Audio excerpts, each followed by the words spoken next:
আসসালামু আলাইকুম। আমি কাজী নুসরাত জাহান, সহকারী শিক্ষক আব্দুস সুবহান হাতের উচ্চ বিদ্যালয়। কোভিড-19 কারণে শিক্ষা কার্যক্রম বন্ধ প্রায়, কিন্তু শিক্ষার্থীদের সুবিধার্থে আমাদের আব্দুস সুবহান হাতের উচ্চ বিদ্যালয় অনলাইন স্কুলের আয়োজন করেছে। আজকে আব্দুস সুবহান রাহাতালী উচ্চ বিদ্যালয় অনলাইন স্কুলে শিক্ষার্থীদের স্বাগতম। আমি প্রথমেই কিছু উদাহরণ দিয়ে শুরু করব।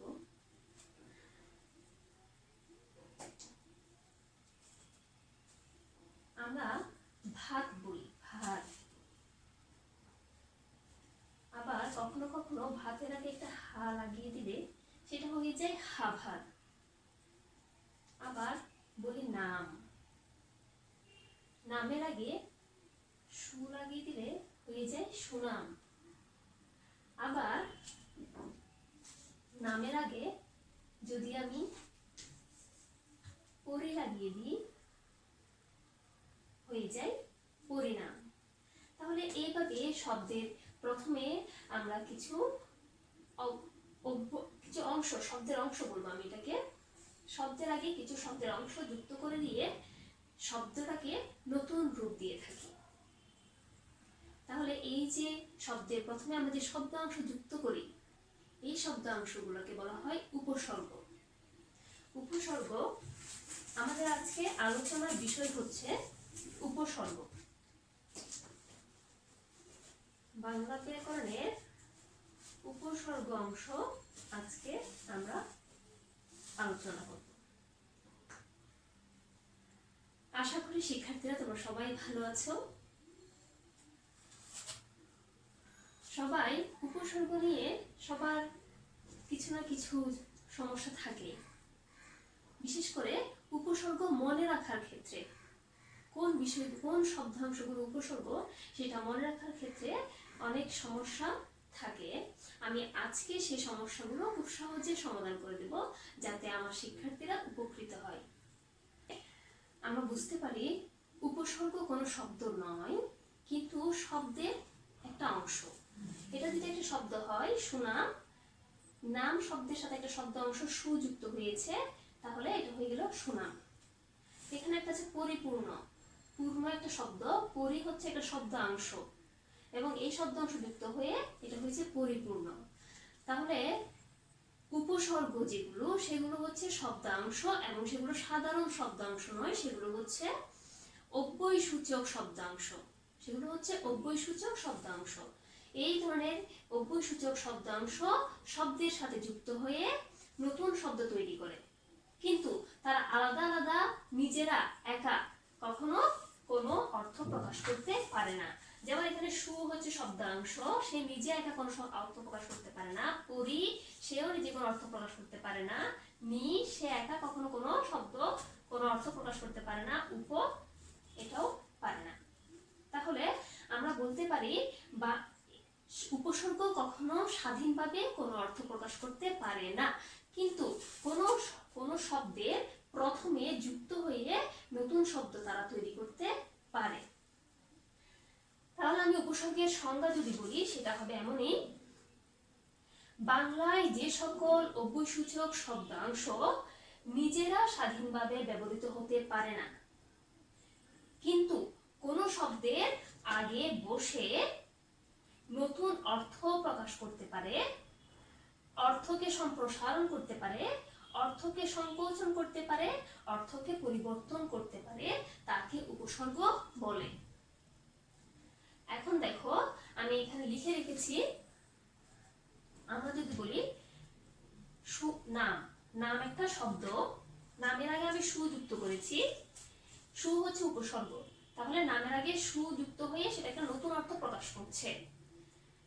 এরপরে পূর্ণ, পূর্ণ একটা শব্দ, পূর্ণ শব্দের আগে পরি উপসর্গটা যুক্ত হয়ে পরিপূর্ণ হয়েছে। তাহলে পরিপূর্ণ অর্থ মানে এটা একটা পুরোপুরি গঠিত কোনো একটা কিছু বোঝাচ্ছে, এটা সম্প্রসারণ অর্থে ব্যবহৃত হচ্ছে। উপসর্গ সবসময় অর্থ নিয়ে কথা বলে, অর্থের।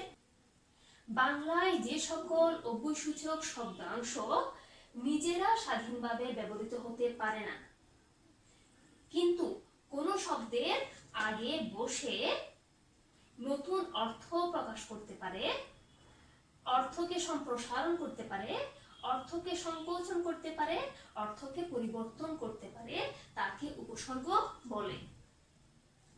এখন দেখো আমি এখানে লিখে রেখেছি, আমরা যদি বলি নাম, নাম একটা শব্দ, নামের আগে আমি সু যুক্ত করেছি, সু হচ্ছে উপসর্গ, তাহলে নামের আগে সু যুক্ত হয়ে সেটা একটা নতুন অর্থ প্রকাশ করছে। এরপরে পূর্ণ, পূর্ণ একটা শব্দ, পূর্ণ শব্দের আগে উপসর্গটা যুক্ত হয়ে পরিপূর্ণ হয়েছে, তাহলে পরিপূর্ণ অর্থ মানে এটা একটা পুরোপুরি গঠিত করে একটা কিছু বোঝাচ্ছে, এটা সম্প্রসারণ অর্থে ব্যবহৃত হচ্ছে। উপসর্গ সবসময় অর্থ নিয়ে কথা বলে, অর্থের সম্প্রসারণ করে, অর্থের নতুনত্ব সৃষ্টি করে, অর্থকে সংকোচন করে, শব্দের অর্থকে পরিবর্তন করে। এখানে আমি অর্থের কথা বলছি। নীলাজ, লাজ হচ্ছে একটা শব্দ, নি যুক্ত হয়ে সেটাকে নীলাজ করছি, নীলাজ মানে আমার মনে করি যার লজ্জা নেই, তাহলে এটা সংকোচন অর্থে ব্যবহৃত হয়েছে।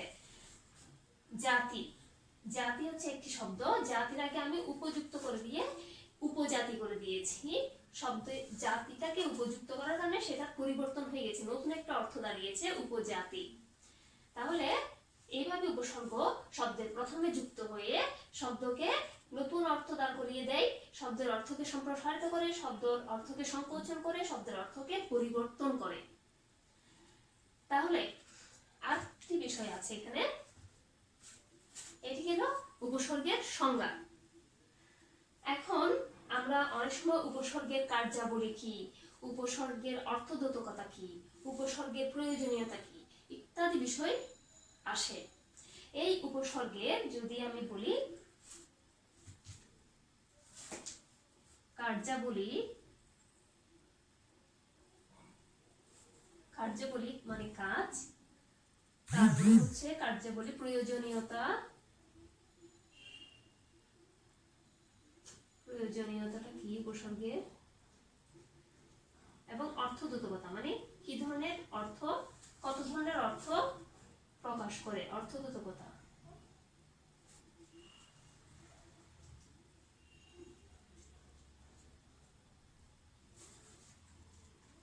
এই তিনটি যদি বলা হয় কার্যাবলী কি, প্রয়োজনীয়তা কি, অর্থদ্যোতকতা কি, তাহলে এই সবগুলোর উত্তর হবে উপসর্গ নতুন অর্থ তৈরি করে, অর্থকে সম্প্রসারণ করে, অর্থকে সংকোচন করে, অর্থকে পরিবর্তন করে। প্রয়োজনীয়তাতেও একই কথা আসবে এবং অর্থগতকতাতেও একই কথা আসবে। তাহলে এই বিষয়টা মনে রাখতে পারলে আমি সংজ্ঞাও দিতে পারবো, প্রয়োজনীয়তাটাও বলতে পারবো, কার্যাবলীও বলতে পারবো এবং অর্থগতকতাও বলতে পারবো। আচ্ছা, এবার আমরা আসি প্রকারভেদে। উপসর্গ তিন প্রকার, এক হচ্ছে বাংলা উপসর্গ, দুই সংস্কৃত উপসর্গ, তিন বিদেশি উপসর্গ। এই তিন প্রকার উপসর্গ নিয়ে আমরা এখন আলোচনা করব। তিন প্রকার উপসর্গের আবার অনেকগুলো ভাগ আছে। প্রথমে আমি বাংলা উপসর্গ নিয়ে আলোচনা করি। বাংলা উপসর্গ হচ্ছে, বাংলা উপসর্গ 21টি।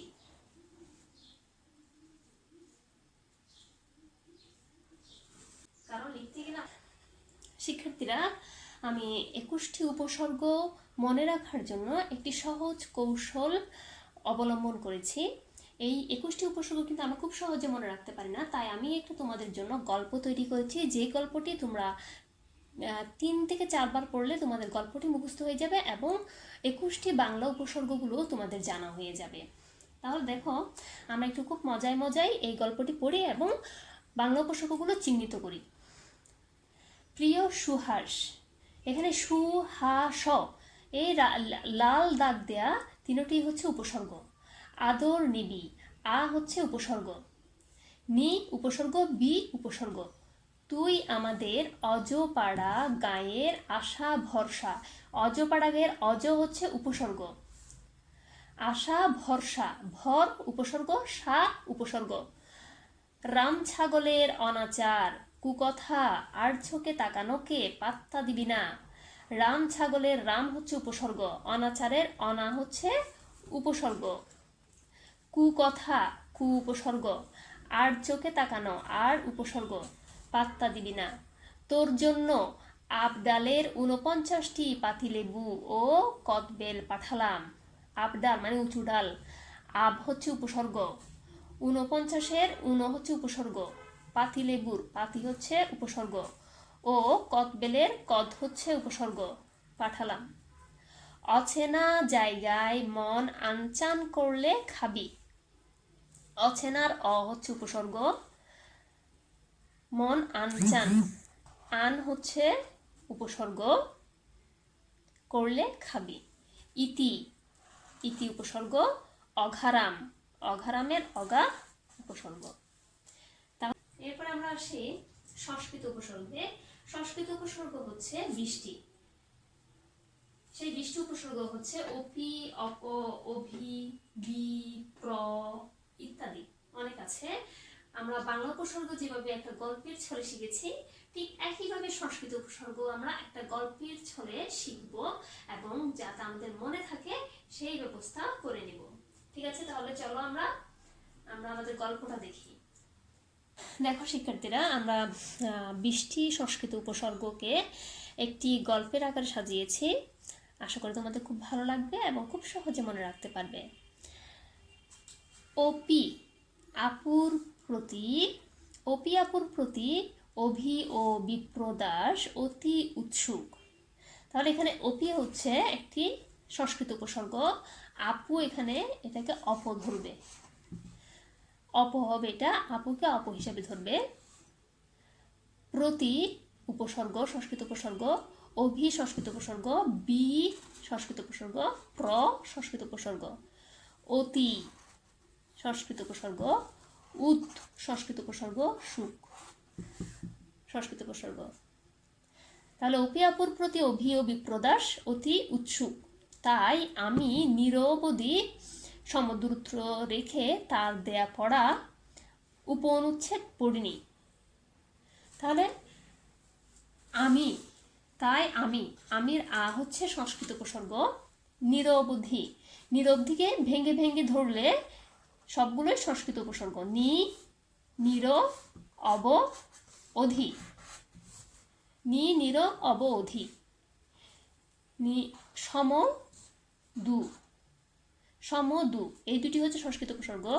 রেখে তার দেয়া পড়া, এখানে পড়া র, দয়বিন্দু রকে রা ধরবে, র, পড়া ধরবে, পড়া, উপ, অনুচ্ছেদ, অনুচ্ছেদের অনু, পড়িনি, পড়িনি এখানে ডয়বিন্দু রকে বয়বিন্দু র ধরবে, পড়ি।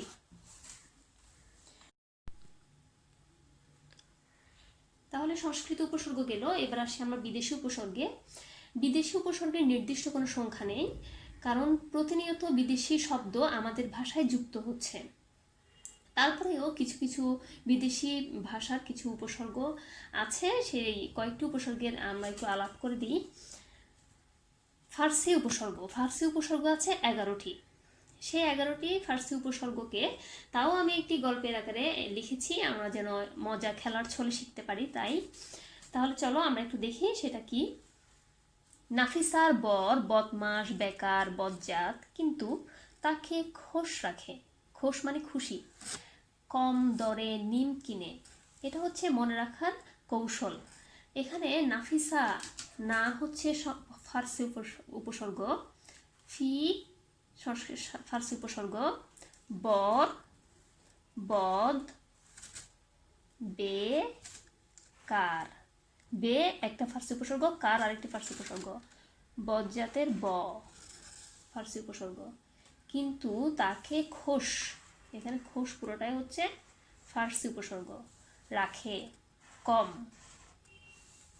দর, নিম, এই 11টি হচ্ছে ফার্সি উপসর্গ। তাহলে এই ছোট গল্পটি মনে রাখলে খুব সহজেই ফার্সি উপসর্গগুলো মনে রাখা যাবে। এখানে আমি কয়েকটি উদাহরণ লিখে রেখেছি। কার, কার শব্দের প্রথমে যুক্ত হয়ে সাজি, শব্দটির প্রথমে কার যুক্ত হয়ে কার সাজি, মিলের প্রথমে বে যুক্ত হয়েছে বেমিল। দর, এই যে দর, দামের প্রথমে দর যুক্ত হয়ে এটা ফার্সি উপসর্গ, দর দাম।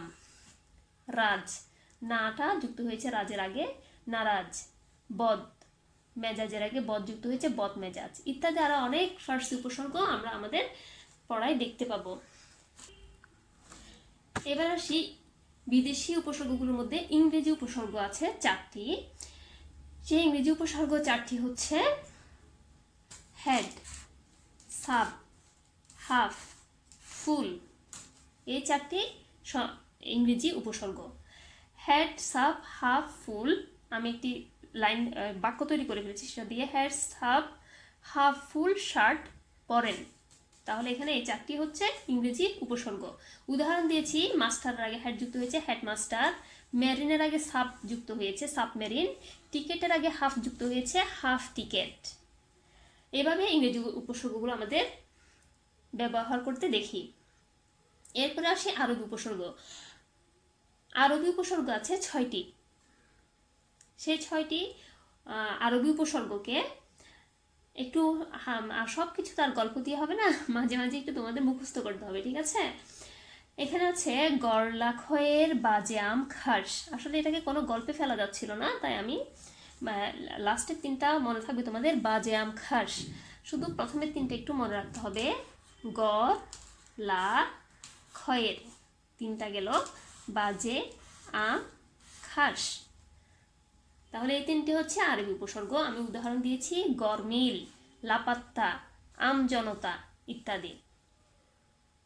তাহলে আশা করি শিক্ষার্থীরা তোমরা খুব সহজেই উপসর্গ বুঝতে পেরেছ। এই বাংলা উপসর্গ আমি সহজ করে দেওয়ার জন্য গল্প তৈরি করেছি। তোমরা আশা করি খুব মজা করে গল্পগুলো পড়ে পড়ে উপসর্গগুলো চিহ্নিত করতে পারবে। শিক্ষার্থীরা, আজকে আমরা এখানে শেষ করব।